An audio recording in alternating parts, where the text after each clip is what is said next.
Ever went to go make a video or record yourself and then you just realize that you're kind of ugly on camera and you're like, I'll never be one of those YouTubers. It's not gonna happen. So this is my channel. We're gonna do it all in one take because I don't know how to edit shit. Also too, my family's asleep, so I'm gonna be quiet. And I don't like looking at myself. So let's get started. So I'm gonna do a like little run through of my record collection and my top 10 because I have a lot of records. I have like 30 records and I can't sort it down to just a little like short few. So we're gonna just do top 10. And these aren't in order top 10 because it's difficult to sort through once you get top 10 because they're all really different. But anyway, it just goes to show like what I like, what my style is, and why I like it, and all that stuff. So first is my newest record.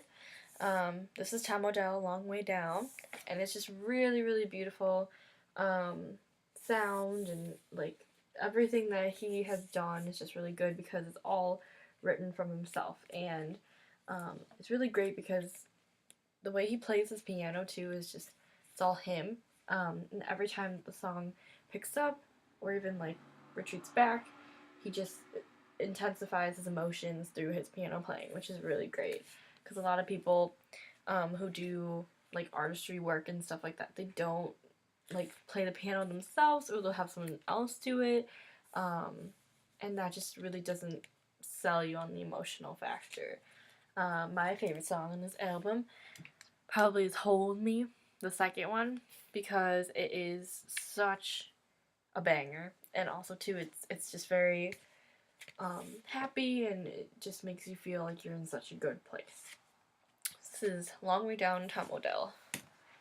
And then I got obviously a 500 Days of Summer soundtrack version, and it's what I love about it that's beautiful, well, besides the artwork, and it's my favorite movie, is the vinyl comes on yellow vinyl, and there's two of them too, and it's just really, really beautiful, and all the songs here are all sorted, and I'm one of those people who definitely I like albums where I love the whole song, and it's hard to find albums by like one artist where like you absolutely fall in love with every single song that they write unless they're like super, super good or one of your favorites. It's hard to find a whole album, so that's why I like soundtracks, because they're like all like the assorted like sounds, so they're all different artists, all different things like that. There's so many songs on here, but just the artwork and the little imagery is just really cute. It makes me really happy. One of my favorite songs on here definitely is Bookends. That one is really, really good. It's just very short and very to the point, by Simon and Garfunkel. And I also love the French song that's on here, which I cannot find. It's just really beautiful. It's very heartspoken and just very, very, it shows you kind of like what the movie's about, do that song. So it's really, really good. And then of course, for Maddie, I love my Amy. Amy Winehouse is one of my favorite artists just because of the depth to her lyrics. She has an accent, a British one, very, very British one, that when you listen to her music at first, you're like, what the fuck is she saying? I don't understand. And on the back of this album is so interesting because they put the tracks, but they also put the full lyric version, like to all of her songs. And when you go through and read them, the depth of like her, the things that she's gone through and the things that she's seen and done, and like the love affair that she had with her and Blake, it's just really, really interesting and really provoking. Like, it's sad, but also too, you want something, at least for me, that's like that depthful.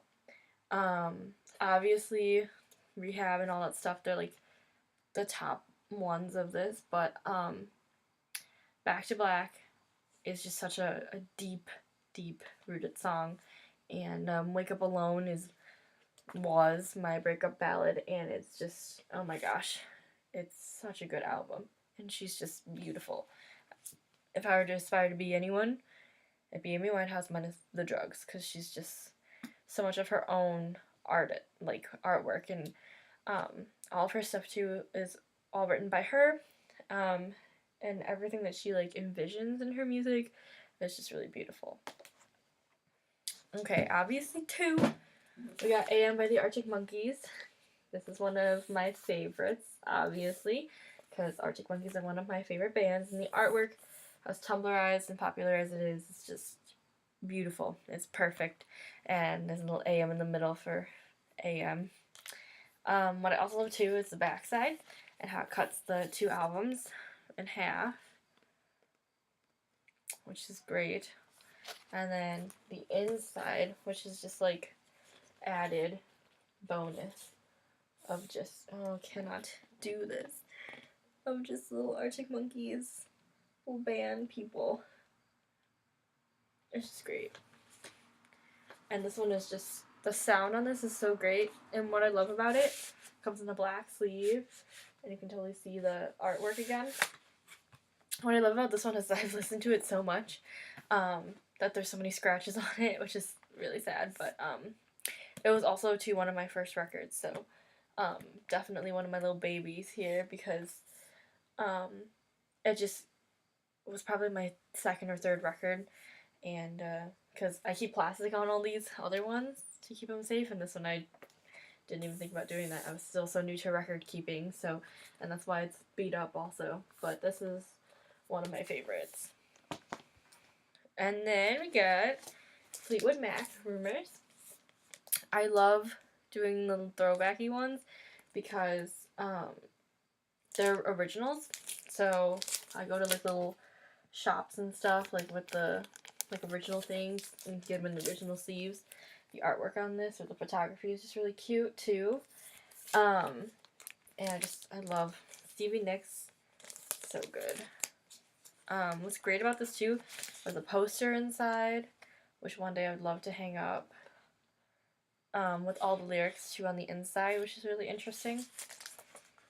And this one is just so complementary to the vinyl sound itself. Like, you don't, a lot of the modern ones need a lot of bass, and these are just so, the old ones just are very, very raw, and they're very acoustically sounding, where you don't need a lot of bass, and you don't need that dark, rich sound, because it's very, like, tinny sounding in a good way, where it complements your vinyl. Alright.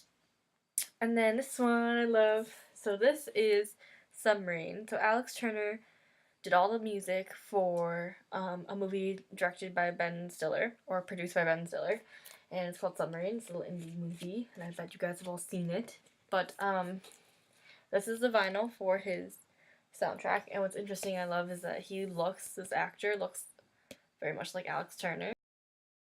My camera cut out, but this one is just great because it's on a 10-inch vinyl, and so all the songs by Alex Turner, I love this line, little matches up with the record, and it was so great. I mean, it's kind of also not great when you have to flip the record every 2 seconds, but it's just such a little, tiny little record, and it's just really, really cute, and the songs on here are absolutely beautiful. I said a lot about a lot of things, but this soundtrack and this album, again, this was like one of my first albums to start out with. This album just got me through junior and senior year of high school. A lot of the junior portion of it was very just where I just didn't know what I wanted to do in my life. I didn't know where I was going. I didn't really like experience the things I was going to experience and stuff like that, and I was like questioning myself and very unsure of myself, and this record got me through a lot of things, and just learning about people and new things about people that I had never known before, and getting close to people and all that stuff. This brings me back so much when I play it, and his voice and how soft it is.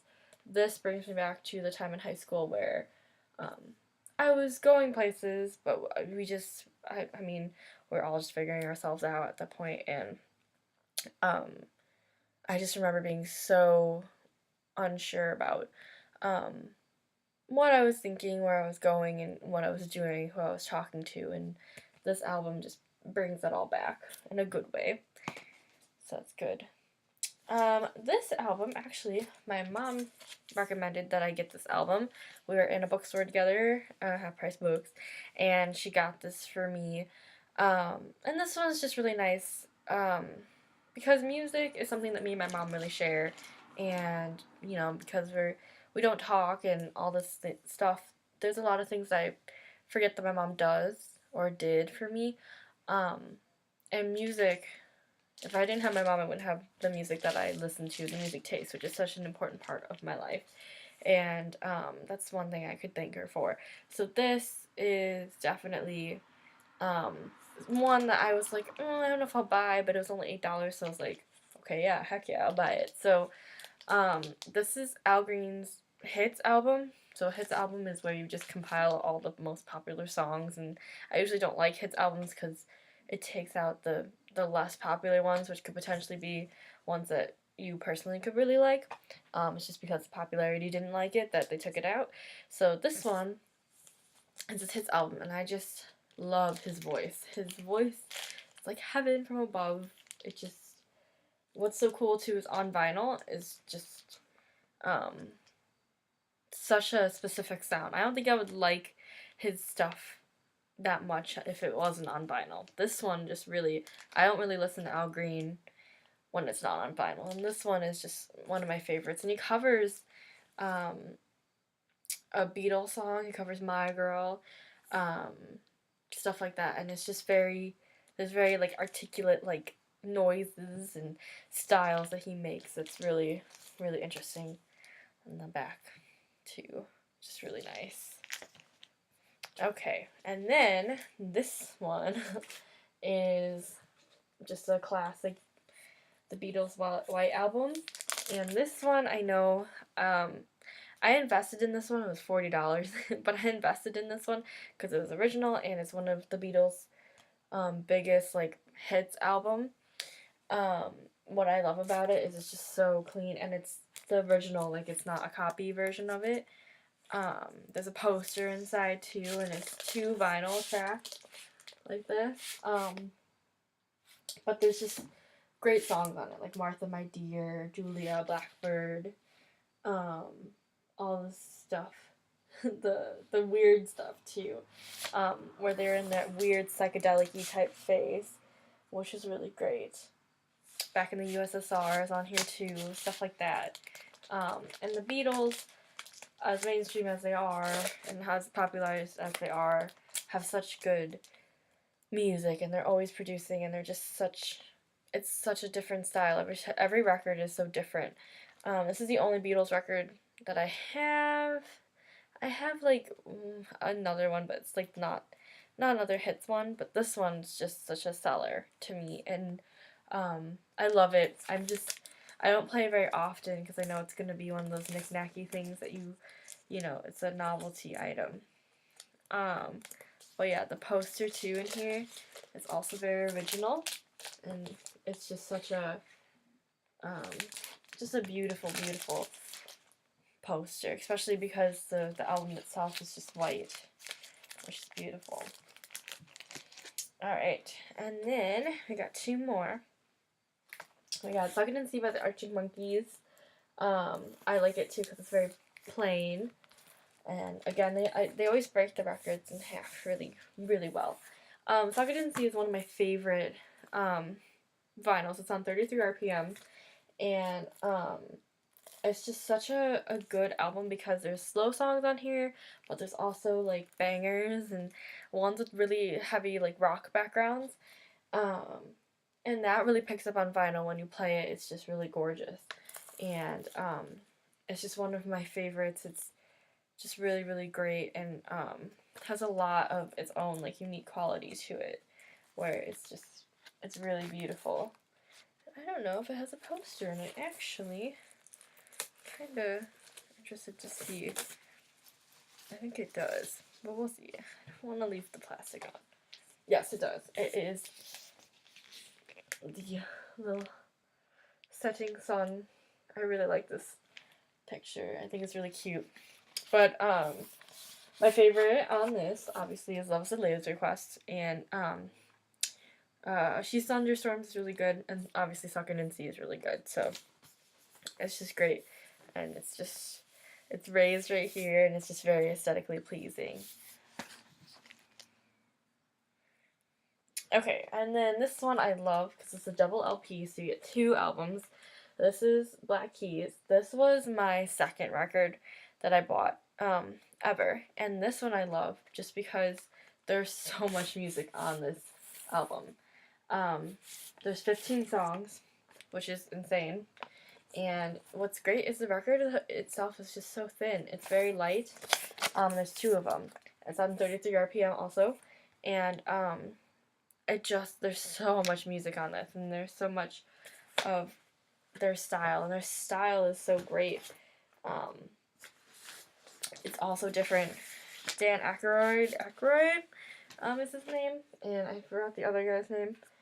Oh, Dan Auerbach, and Patrick Carney. I know my stuff. It's 2 people, and they have such an amazing sound to them. And they wanted to be teachers in Ohio, and they decided to make this record, and this is just, I haven't listened to it in a very long time, but this just throws me back to the earlier days of high school, and just not caring about shit, and just going out and doing what I wanted, and with who I wanted, and everything like that. So this is a great, great album. This is going to be one that I know I'll listen to for a very, very long time, even when I'm an adult, because there's so much to it, and there's just so much, many songs about love, but also too it's just about,